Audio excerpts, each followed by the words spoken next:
Hello, hello, hello, and welcome to the Mystic Nerd Squad podcast. I'm your host, Kelly Meyerson, and today I am thrilled to have my friend Kyle Gray. And before I introduce him to you, let me tell you a little bit about Kyle. Kyle Gray is a world-class presentation coach, story strategist, and author who helps coaches, startups, and executives use storytelling to better communicate their unique value and improve sales with their audience. He combines timeless storytelling with cutting-edge marketing to ensure you've got the right story to tell while presenting on sales call or in conversation, both online and offline. Kyle, thank you so much for being here. Ellie, thank you so much for having me on the show. I'm so excited. I've appreciated so much getting to know you, and I'm honored to be here. It's a topic that is close to my heart because writing, storytelling has been something that I've been into since I was a kid. Funny backstory, when I was in first grade, I was terrible at handwriting. And my teacher basically punished me through lots and lots of writing exercises, and I never got it right. My second grade teacher realized I was creative and she got me into writing stories. And that's how I improved my handwriting. So just a little fun Fascinating. background on me. I have horrible handwriting. I'm left-handed, and when everybody was writing cursive in class, they were all like, "Tilt your paper this way," and so I developed this Captain Hook kind of writing style. Yes. Yes. Um, Yeah, as an and OT, I feel your pain. I yeah, work with kids on that all the time. became a avaricious adopter of technology and avoiding. But no, I do love the art of writing with my hands, even though it's like a secret manuscript that only I can understand. Um, That's really sometimes a good beautiful. thing. Hmm. But it brings together even something that I feel is really relevant to this, which is kind of taking your what could be seen as a deficiency and really seeing it also as a benefit, an advantage, and a superpower. And almost everything probably that we're going to be talking about in this episode has something to do with that. I Just love I that. intuitively feel that. Mm, yes. Yes.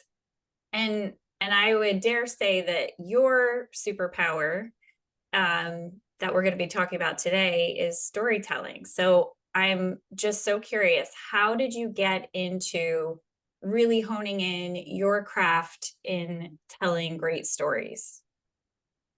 So I'll have to share three different starting points that will make up the weave of what storytelling is and means to me.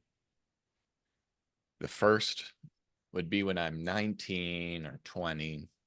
I am certain that the only way I'm going to live a happy and fulfilled life is by being a rock star and a musician. And I want to write songs that change people's minds. I want to write chords that are beautiful and different. And they're like, whoa, this is really unique. And I put a lot of pressure on myself to write a great song and to force it out.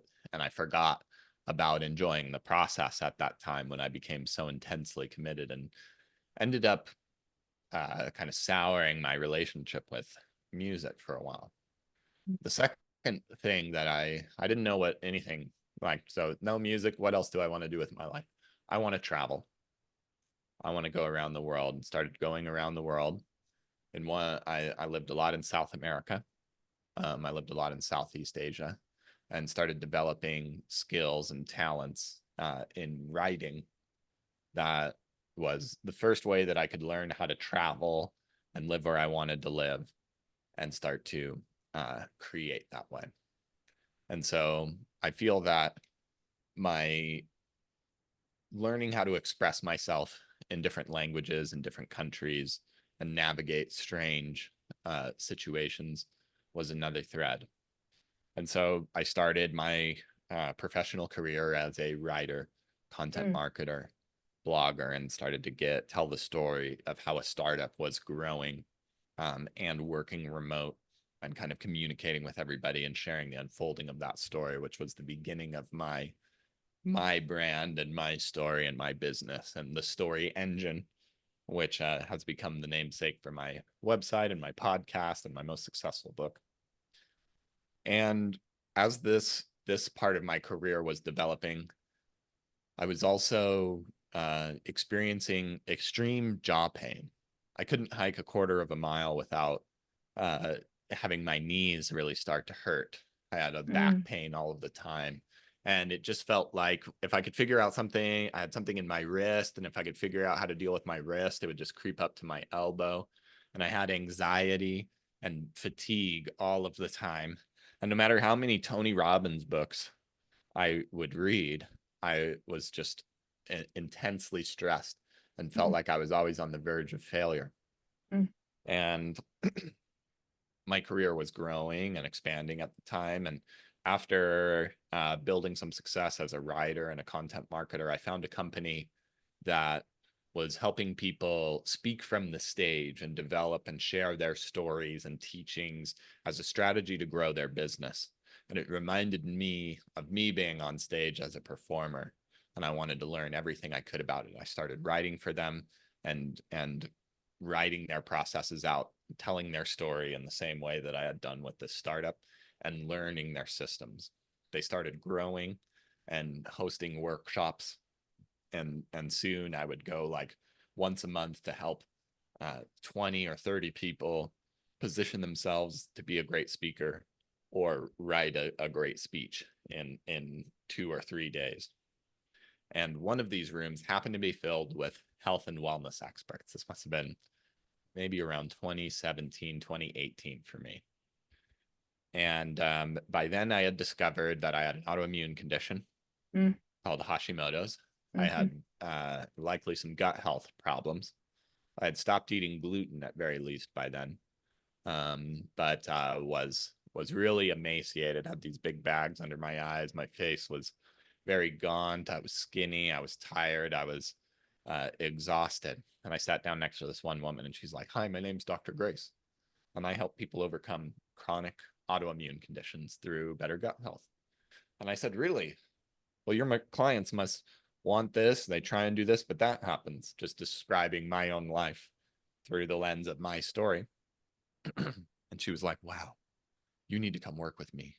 mm, And over the course of a few months, she started taking me through a Hashimoto's protocol, started showing me labs and giving me a language and a system to approach things that I thought were just this weird black box of randomness and I had no influence over. She opened up my world in the matter of a few months, and a lot of the symptoms, like 80-90% of the symptoms that were just defining my life, had melted away. And the amazing thing about that was I had access to my mindset again. I felt I could think more clearly. It was as if I had the flu for years and I was tired and exhausted. And then for the first time, got back up to like a baseline normal level of thinking. And it was incredible. And so I started to realize how many really talented experts, just like this doctor, were having an incredibly difficult time reaching people, even though they had magnificent, powerful things that they had to offer. They were mhm, consistently getting lost in the details, over teaching, and pretty much hanging themselves by their own noose of knowledge every time. And people like me, and I had many other friends, particularly in my 20s, suffer from strange, intense uh, things like I did. One of my friends had Lyme disease. Spends a quarter mhm, of $1 million a year. Is one of the most genius salespeople I've ever met, and was forced to be that way because he was spending so much money trying to treat his Lyme's disease. mhm, And I realized that these experts needed to have their stories told and shared. And so the sickness gave me a new purpose and gave me a new lease on life with my health. And finally, to wrap this story up, as I began to learn about my own health and access my own health, I started to see the mental health components and the mhm, stories that we tell ourselves, and began to train myself in the arts of understanding, just to treat myself better and to be a better friend to myself understand the language and things that I was saying to myself. And I started to see the same patterns of the stories that we would tell from the stage and the power that we can infuse into those stories are the same language and tools and ideas that we can use to infuse or limit ourselves Mm-hmm. with stories.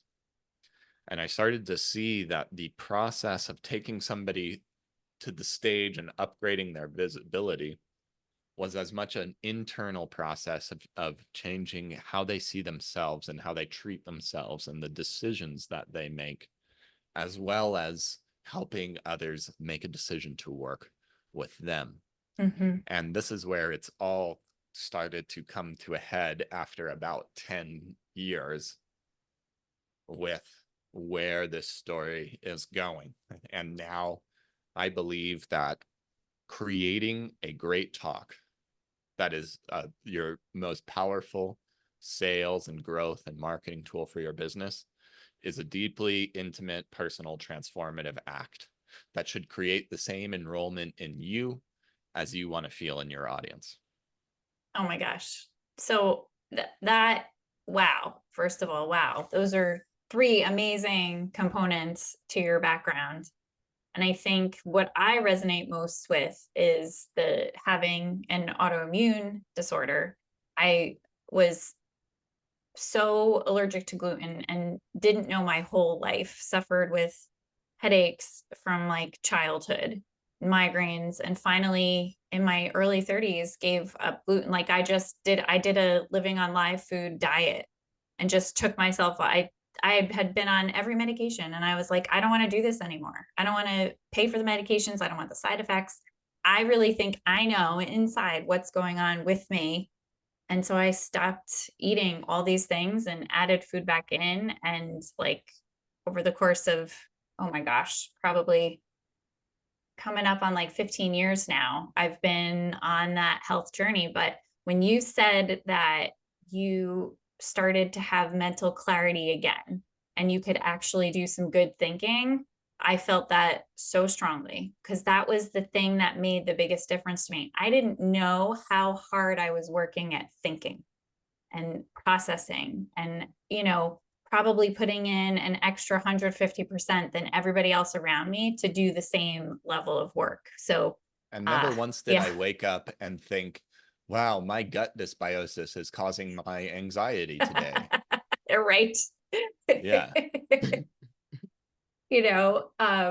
But it's crazy because I didn't really have like a major health crash until I had been married in my early 20s and divorced, and it was not a great experience all through, and I got through it and then like changed my life, made better decisions, made a huge shift, and then my health started crashing and I was like, I don't understand. I changed my life circumstance. Why am I now getting sick? Why am I now falling apart? And I think it's because I was so disassociated from my body and my experience because You of could all that I was finally going feel through. sick. I could finally Yeah. feel sick. It was safe to feel sick, right? So yeah, it's so crazy. But anyway, that I really resonated with personally for my own experience. And I think the first thing once I got myself stabilized was I need to talk to everybody who's experiencing this because I don't want anybody else to spend all the time and money that I spent trying to reconcile and figure out what the heck was wrong. Like you said, like your friend with Lyme's disease spending, $250,000 a year just trying to feel okay. Not even like great, just okay, like being able to function. Um, so that really hit me. Yeah. Yeah. He would be a good guest for the show. He also has a book called Walk the Line, where he goes through his story, which is magnificent. Yeah. And I think the thing is, a lot of people who suffer with any variety of chronic illnesses, whether they're autoimmune or otherwise, can sometimes sell themselves short in terms of what they're capable of doing. Um, and I think that's why a topic like yours is so important. Because if there are people out there that are listening that really have big dreams and they feel like their limitations are preventing them from getting to those big dreams, that your big dreams can come true where you are right now. You don't have to be at 100%. And maybe you won't ever be. Maybe your best is 80, and that's okay. But anyway, that is like partially a diversion, but also I think so important for people to know. And I think you sharing your story and your background and the struggles that you've had, I think people will resonate with. I think so too. And I it is important to acknowledge this and yeah, especially if you're a health and wellness expert, it's almost guaranteed that you came here because you had something or somebody very close to you does. And that's real and authentic and a good reason to be in this game and to want to help people and true. So if you're still dealing with it, and a lot of experts are like this, they're like, oh, but I'm not perfectly healthy, so how could I walk people? But you really only, especially if you're just starting out, but even the long ways on the journey, you need to be a few steps ahead, and you need to be the expert, and you need to be on the path, and showing that you're continuously growing and improving is something that will build trust Mm-hmm. with your audience, and to be realistic. So if I'm only at 80%, then I really need to think about what's the most effective thing that I could be doing. And if being honest and true and sharing that story and being able to be vulnerable with that. And the key to vulnerability, when people are vulnerable without a real purpose or strategy, it comes off as needy or insecure, or we worry that you're okay. Mm-hmm. But if you understand the purpose, like I'm sharing this moment because I know it's going to reach you, and there's a meaning to this pain for me that I want you to know and learn from and benefit from. And when you can do that in service to somebody, that's that's the good storytelling, and that's what creates the sense of authority instead of all of the acronyms that are behind our names, all of the amazing things that we've done before, and all of the certifications and smart things that we have. It doesn't matter unless we can reach out to the person that needs us most and say, I understand you and where you're coming from. Mm-hmm. We don't need them to understand like we're how smart we are or all the things that we know. I think that's so important too. Yeah. And I think that's a great mindset piece as well, because so many of us grow up feeling attached to our accomplishments. So, trying to hit all those milestones and things that we think we're supposed to do, or, our evidence of our excellence. Mm-hmm. Whereas I think connection is always going to beat out, having all of these, like you said, acronyms at the end of your name and all the things that you've accomplished. I think sometimes it can distance you from the people who need you to feel like they can see you face to face. And that's exactly what people don't do. And that's exactly what people are afraid of. We are afraid we're not enough. And so we need to flex our intelligence as much as possible so that they will be overwhelmed with information and know that they have no choice but to work with us. And it sounds kind of funny, but it really is the strategy that a lot of us employ. And it is a strategy from a wounded place of not actually having confidence in who you are and why you're serving. You are telling us information, you're teaching us things to serve yourself, to prove you to us, and we can smell it. Mm-hmm. Yep. Instead of, I'm here for you, and I'm going to give you this information that will shift your perspective, that you'll be able to hear and feel. When we know how to tell stories, we know we learn to find the right ingredients, and it allows us to connect and listen and show our audience that we've been listening. If we're just trying to prove ourselves, then we're going to cobble together information. We're going to get lost in tangents. We're going to speak way longer than we need to. And we're going to cause more confusion and less clarity. And people will leave our talks adding us to another person of the long list of people and things that don't work for them. I've definitely done all of those things. Me too. Me too. Oh, like, oh, Yeah. yes, so true. And you know what? I think it's also about doing the self work to figure out like what is your angle? What are you really trying to accomplish? If you want to prove your worth, it's never going to happen external to you anyway.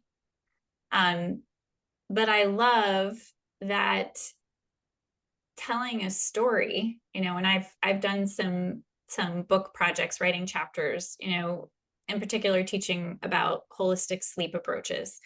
Hmm. And you know the the framework that the books use, I work with Laura DeFranco, Brave Healer Productions, is telling a story where your experience, putting people into the moment that it was hard for you, like writing about being a new mom and my bedroom is cluttered and a mess and there's at least 6 used glasses on the nightstand and it gets dark out and I start to panic because is this going to be another night that I don't sleep?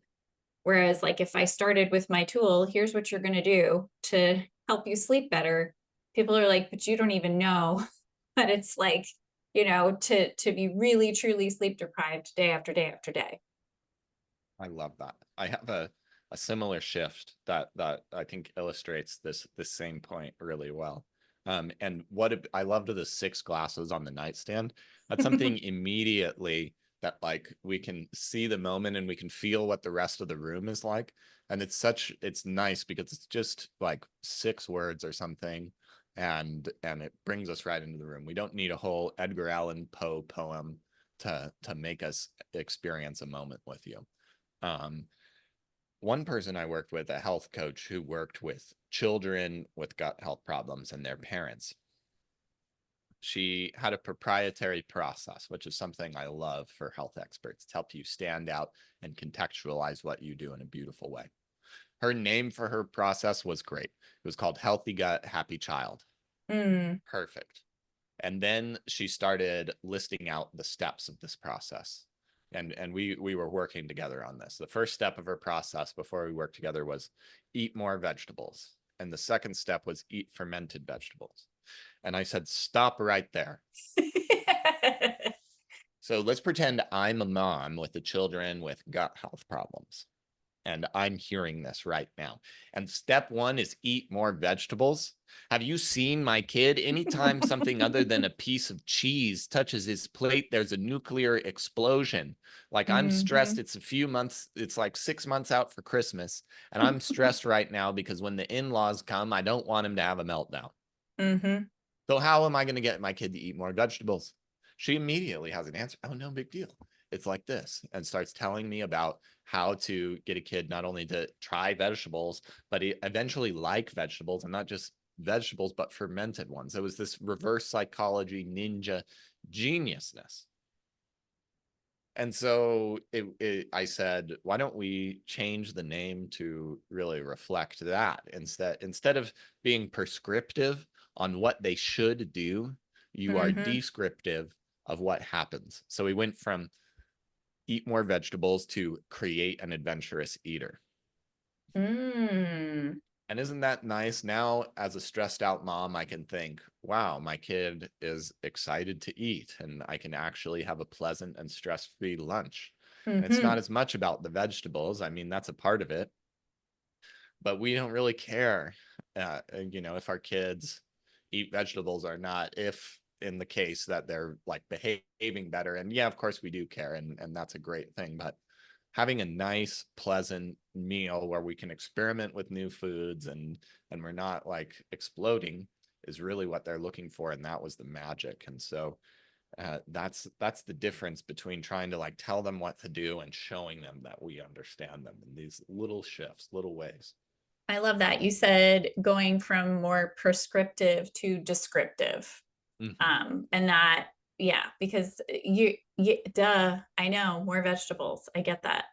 But I love the idea of, okay, but getting my child to be excited about exploring food is Mm-hmm. huge, and then that's like the gateway into everything that you're creating it as it's an adventure. I love that.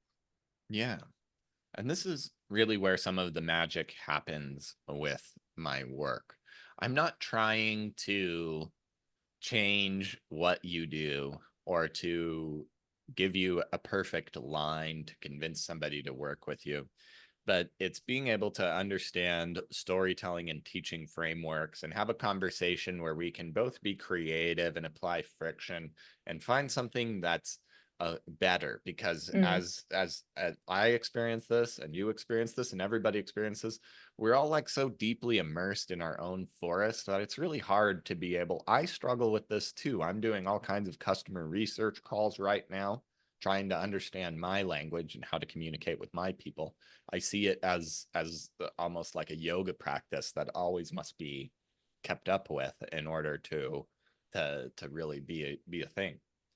Um, but yeah, so having somebody else to provide the right friction and allow us to kind of see our own blind spots and come to where the real gems and what we're teaching and what we're sharing are, and share those effectively.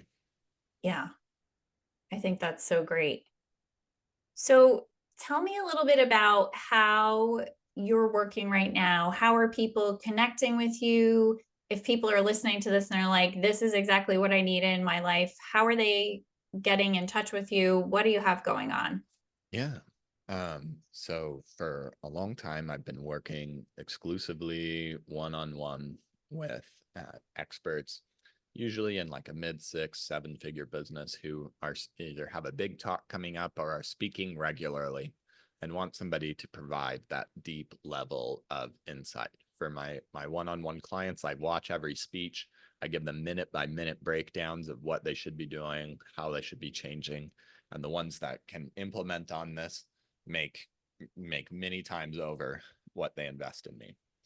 And I'm also starting to work or open up a group format, a mastermind format soon, where I want Mm, to take a group of about 6 to 10 people through the same process of I have how to build a great talk written out through frameworks and systems of like, here's a specific statement we use here, here's how we're going to tell a story here, here's why and what to teach.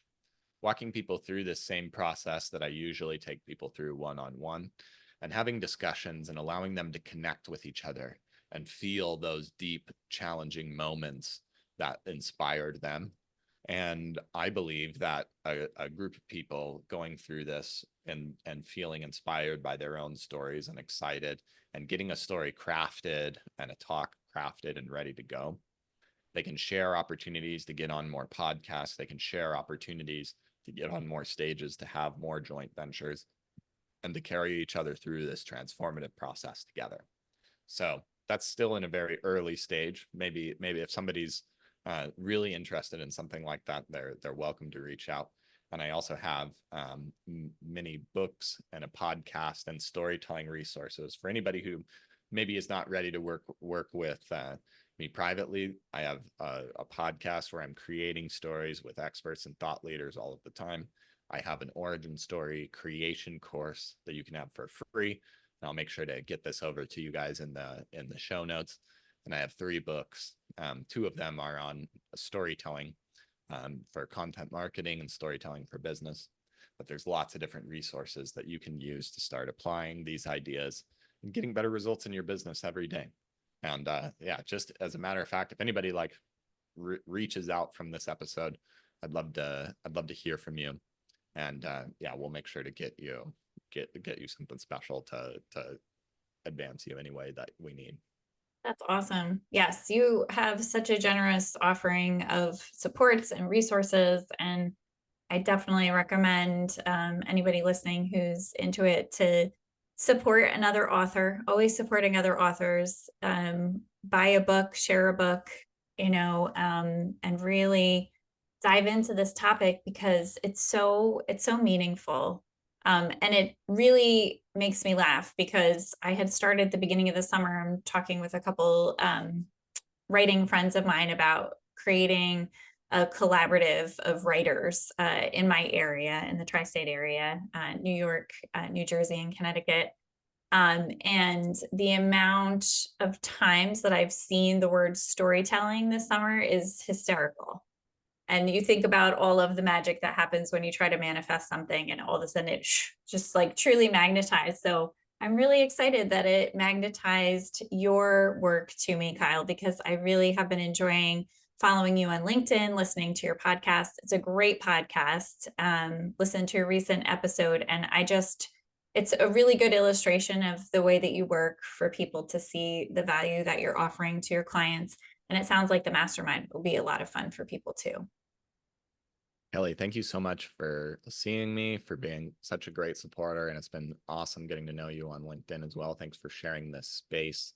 And this is a great start at an amazing show. And you're making a big impact in the world. So thanks for having me on the podcast today. Well, thank you so much. It's always nice to get a little love reflected back. It's Love hard what I work do. being a podcaster. This is a labor of love. And there's so much that goes into this beyond just sitting down and having a fun conversation. That's really unseen by a lot of people. But yeah, Yeah, I know it's hard work. totally. Oh my gosh. And thank you. And I'll do a shameless plug of my own. One of the things that I've been excited about, it took me a long time to get started on my podcast. I sort of kept getting ready to get ready to get ready. I don't have all the things. I'm not sure what to do. And I just started, but kind of in the same way, storytelling like bumped you on the head and said, here's a framework, Kyle. Let's make this easier for everybody. I came up with a framework how to get started on your podcast to help people because I really believe that a great podcast platform does such wonders for your visibility, your reach, connecting with people. And I really started my podcasts with the purpose of shining a light on holistic healers, helpers, people like yourself, Kyle, who are doing really amazing work and just becoming more visible in the world. I think there's a statistic about 70% of the information that women take in is audio. So, podcasts, listening to books on tape, listening to music, they get it through audio because they can multitask. So, um, if you're somebody who considers women part of your audience and people you want to work with, a podcast is a great option for you. So, I will throw my information in the show notes as well if you're interested in learning about how to start a podcast, because it doesn't have to be challenging, it can be easy and fun. I would love to just add that having your own podcast, and the best thing about my show has been the opportunity to create conversations with people that we're both winning from this. We both get to know each other a little bit more. And I think one of the most valuable things that you can do is expand your network as an entrepreneur. So it is a great way to cultivate your audience, and you should be serving your audience for sure. And it's such a perfect opportunity to create an invitation to speak to all of the people that you've always wanted to speak to. And they're much more likely to say yes if there's a podcast with a great theme and a great vision behind it. So it opens up incredible doors for you. And I agree. I also waited a long time. I waited years listening to podcasts before trying anything with my business. And I wish I would have started sooner, but Same. today's the day for you. Yeah. Yeah. Yeah. Well, thank you so much, Kyle. Thanks for your time. Thanks for your vulnerability and truth. And if you enjoyed this episode, make sure you share, go find Kyle in all the places, follow what he's doing. You won't be sorry that you did. And remember, stay curious. You never know where your curiosity is going to lead you. Take care, everyone.